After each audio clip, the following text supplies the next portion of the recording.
apa namanya, milik para ulama atau para ustaz. Takdir itu hukum Allah.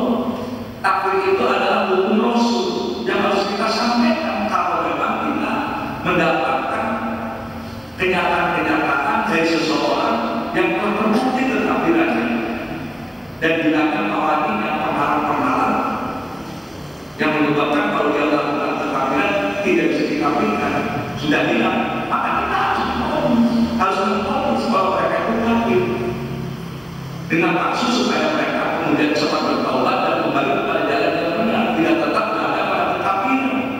Tujuannya seperti itu. Tujuannya seperti itu, maksud daripada menyampaikan takdir ini bukan kita untuk memvonis, untuk membenci orang itu, tidak. Cuma banyak kemudian orang-orang yang tidak mau menerima ketika disampaikan takdiran ini, walaupun sebetulnya sudah ada pada orang tersebut. Bukannya berterima kasih karena telah diselamatkan dari ketakdiran. Karena adab yang paling besar itu tidak ada adab yang melebihi besarnya daripada ketakdiran itu sendiri. Orang ketika terkena ledakan gunung api lalu mati, itu tidak masalah selama kau tidak benar akan ditempatkan oleh Allah dari kehidupan yang lebih baik daripada kehidupan di dunia. Apapun rencana itu, apapun adab itu, tidak akan ada yang bisa menyamai ketakdiran itu sendiri. Akan tetapi ketakdiran itu kalau sampai dibawa mati, dia akan tetap di neraka. Maka itulah menjadi kewajiban kita untuk menjelaskan. Bukan kita ini main takdir itu, tidak sebetulnya. Seperti yang sekarang muncul dan terekspos di masyarakat itu, tidak, itu sudah berdasarkan keilmuan, berdasarkan data-data dan budaya-budaya yang disimpulkan. Lalu ketika ada orang yang fatwa seperti itu, maka demikian keputusan. Jadi ini ajaran Allah, bukan ajaran para ulama. Jadi kita hanya menyampaikan saja daripada ajaran Allah kepada masyarakat untuk berhati-hati, untuk tidak melakukan perbuatan-perbuatan yang bisa menyebabkan batalnya kehidupan kita, batalnya kesucian kita. Jadi orang untuk menjadi kafir itu tidak semua konteks bagaimana yang harus sembuh, tidak perlu harus sudah percaya kepada Allah, harus sudah percaya kepada Rasul kita hari kiamat dan segala macam. Tidak perlu, salah satu saja dari asal iman yang kita lakukan, maka keimanan kita yang lainnya akan rontok. Seperti kaidah fikih, ketika orang diperintahkan sholat, maka dia harus dewasa, harus balik, maka tentu dewasa, harus muslim, harus bersih, harus menghadap kiblat. Itu kan syarat-syarat orang harus sholat.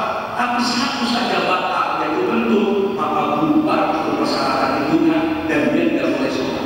Begitu juga orang ketika melakukan takdir. Seperti itu. Jadi itulah yang kemudian saya tegaskan kepada kelompok ini, dan kita harus memahami seperti itu dan harus memposisikan sejauh yang kita ketahui minimal dalam amalan-amalan hari-hari untuk dijalani.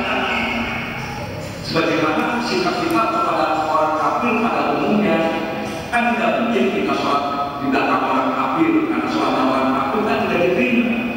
Seperti itu, jangan kita sudah jelaskan kalau kelompok ini karena sudah keluar dari Islam, tapi pada tataran prakteknya kita juga masih sholat di belakang dia, walaupun kita sudah nyata-nyata tahu kalau dia itu orang-orang yang sudah keluar dari Islam. Ini yang perlu saya jelaskan tentang masalah takfir itu. Jadi ada tentunya kriteria tidak pernah kita mengatakan asal menuduh orang kafir kalau dia akan menuduh, tidak ada seperti itu yang selama ini kita jalankan.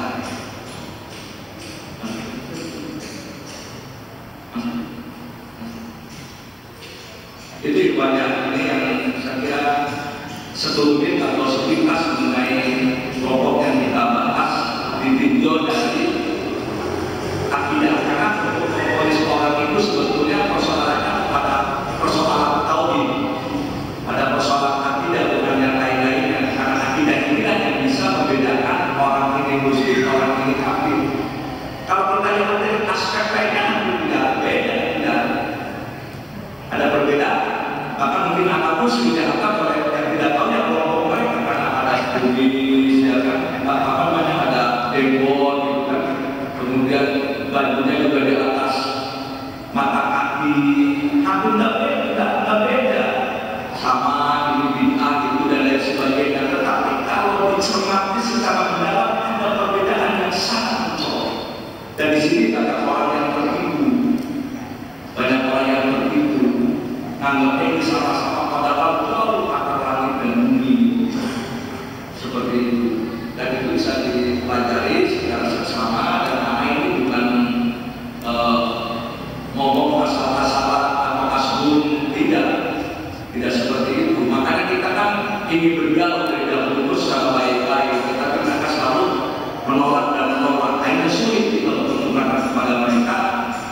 Oleh karena itu, daripada kemudian ada korban-korban yang berdatangan berikutnya, kalaupun akhirnya kita tidak bisa mendawai mereka, tetapi mendawai orang-orang yang belum terkenal dalam mereka, belum terseret dalam mereka, untuk menjelaskan kepada mereka tentang bahayanya kelompok ini, tentang bahayanya kelompok ini.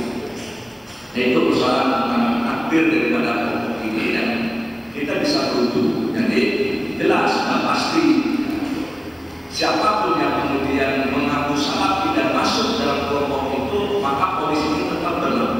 Karena persoalan yang terjadi pada salafi, saya ulangi lagi, itu pada perkara-perkara yang sudah pasti, yang sudah patung dari Islam, seperti tentang kekafiran, hukum yang digunakan selain hukum Allah, kekafiran orang-orang yang meminta kepada selain Allah, itu sudah pasti-pasti. Tentang kekafiran, hukum-hukum yang meminta kepada setan-setan, itu sudah pasti. Yang seperti ini tidak bisa orang beralasan bodoh, beralasan tidak tahu, itu tidak bisa. Karena perkara-perkara yang sudah patung dan sudah tegak hujah, artinya sudah ada Islam.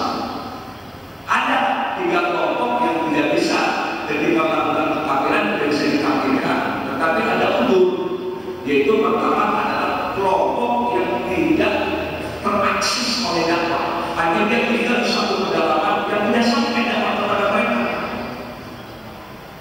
Ketika dia melakukan kekafiran, maka dia tidak bisa diproses lagi sampai tegak hujah kepada dia.